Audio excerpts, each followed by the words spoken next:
Buonasera a tutti, oggi apriamo, smontiamo, ricondizioniamo questo Mac che ha bisogno di un cambio di pasta termica, ha bisogno di essere swappato l'hard disk per un SSD, inoltre installeremo, giusto per divertimento, l'ultima versione di macOS, vedendo cosa è supportato e cosa no. Utilizzeremo OpenCore Legacy Patcher, di cui abbiamo già fatto una chiavetta, eccola qui, e se volete farla vedetevi un tutorial perché è inutile fare ulteriori tutorial su YouTube. Diamoci da fare e smontiamo.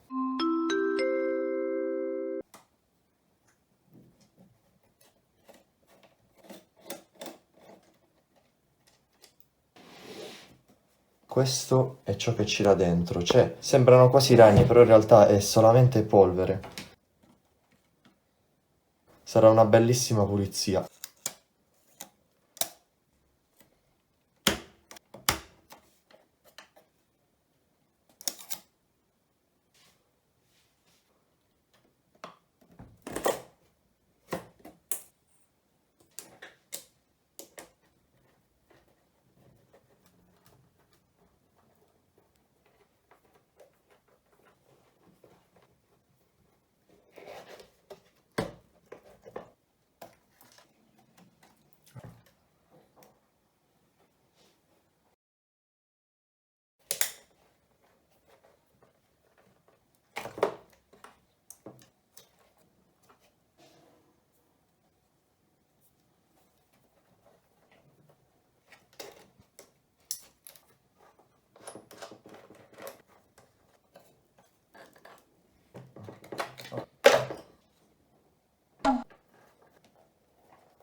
Oh,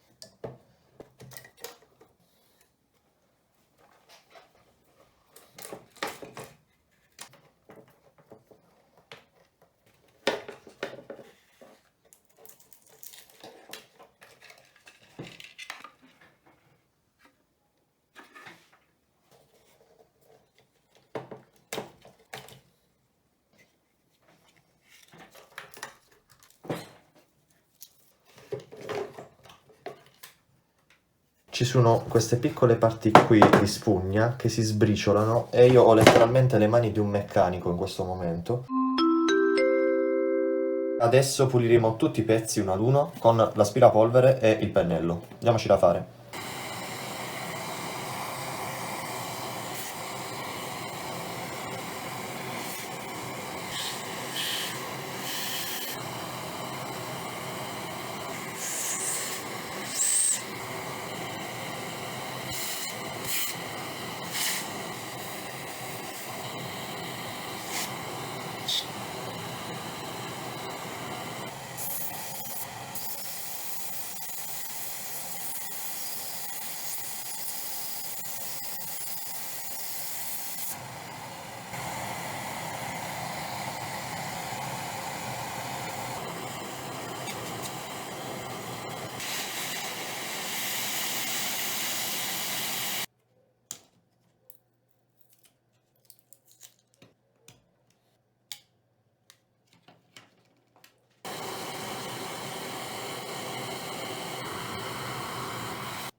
Eccoci qua con la scheda madre, prima diamo una pulita esterna, dopodiché smonteremo i dissipatori e cambieremo la pasta termica della GPU e del processore.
Praticamente qui ho installato un SSD da 128 GB come avete visto e siccome non ho un adattatore per montarlo in maniera migliore ho utilizzato due pezzi di biadesivo spesso. Adesso installerò il sensore di temperatura. Tuttavia come potete notare io non ho una porta dove inserire il sensore di temperatura a differenza dell'hard disk. Quindi dovremo ponticellare, ossia mettere in corto, questi due pin così che il sensore possa segnare sempre 0 e quindi le ventole funzionare correttamente. Quindi prendiamo un pezzo di resistenza e come potete vedere entra da entrambe le parti. Dopodiché prendiamo una pinza e molto semplicemente pieghiamo in mezzo.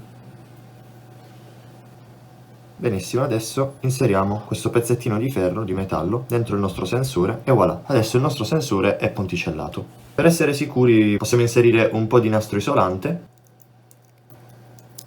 e voilà. Adesso lo reinstalliamo.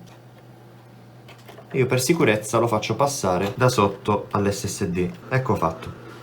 Adesso procediamo con reinstallare il nostro monitor. Dobbiamo riconnettere questi due cavi. Cercherò di farlo vedere, ma è un po' difficile. Un cavo l'abbiamo inserito e l'altro probabilmente non si vedrà. Fatto. Il nostro monitor è in posizione.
Ok, prima di iniziare appunto ci servirà la nostra chiavetta con l'installer dell'ultima versione di macOS e possibilmente un hub USB 2.0. Questo perché i dispositivi USB 1.1 non sono supportati durante l'installazione. Tuttavia saranno utilizzabili una volta installati i vari patch per far funzionare bene macOS su questo computer.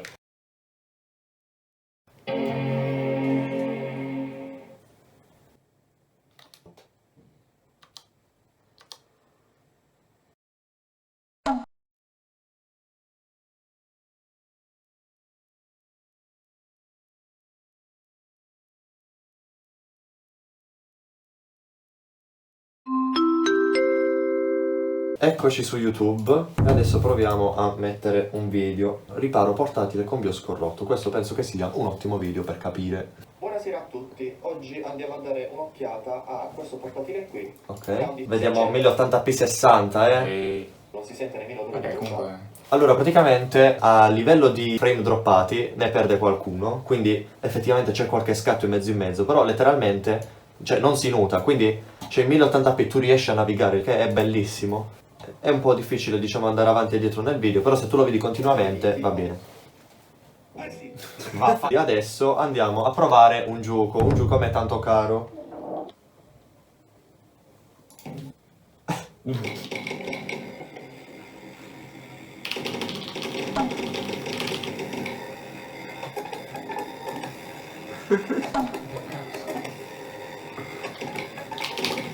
Ok, mettiamo lowest. Vediamo un attimo che succede, no? Basta. Ah, ragazzi. Vediamo un po' con difficoltà più difficile. È uscito da solo, riproviamo.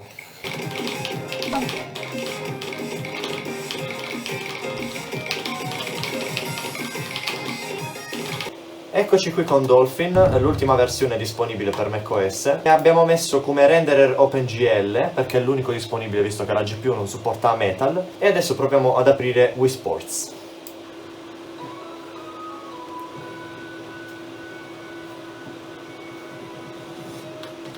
E come potete vedere non riesce a renderizzare nulla, non so effettivamente se OpenGL sia ancora supportato su Mac, e adesso se proviamo un gioco GameCube come Mario Sunshine farà la stessa identica cosa. A livello audio si riesce a sentire l'emulazione, a livello video non si vede nulla, quindi è totalmente inutile. Quindi questo Mac, almeno su macOS, è bocciato per l'emulazione. Eccoci su Minecraft e apriremo Minecraft versione 1.21.1, quindi letteralmente l'ultima disponibile. Ho messo 480p in 4 terzi, perché non mi facevo mettere in 16 noni, e l'esperienza è ottima. Ho messo la render distance a 2 e la preload distance al minimo, diciamo, e va abbastanza bene. Adesso mettendo l'FPS potete notare che superiamo i 100 fps, anche se in realtà non sembra, forse è qualcosa riguardo il frame time, boh, non lo so, non me ne intendo più di videogiochi, sono diventato vecchio. E nulla, in realtà è una buona esperienza. Poi è carino il fatto della nebbia perché aggiunge una luna di mistero alla Minecraft nel 2009, diciamo. Qua siamo sopra al cammello e nada, è molto molto divertente. E nulla raga, io direi di concludere qui. Abbiamo visto come va su internet, abbiamo visto un browser game, abbiamo visto Minecraft, abbiamo visto emulazione, e direi che ci possiamo fermare. È utilizzabile al giorno d'oggi? Sì, per vostra nonna letteralmente, perché noi giovani siamo abituati al telefono che è molto più veloce, e no, non spendete più di 20 euro per una roba del genere perché è solamente un giocattolo, non vale nulla. Con questo chiudo qui, vi saluto e grazie per aver visualizzato. Lasciate like, iscrivetevi per favore che qua YouTube, diciamo, non va tanto bene. Ciao ciao!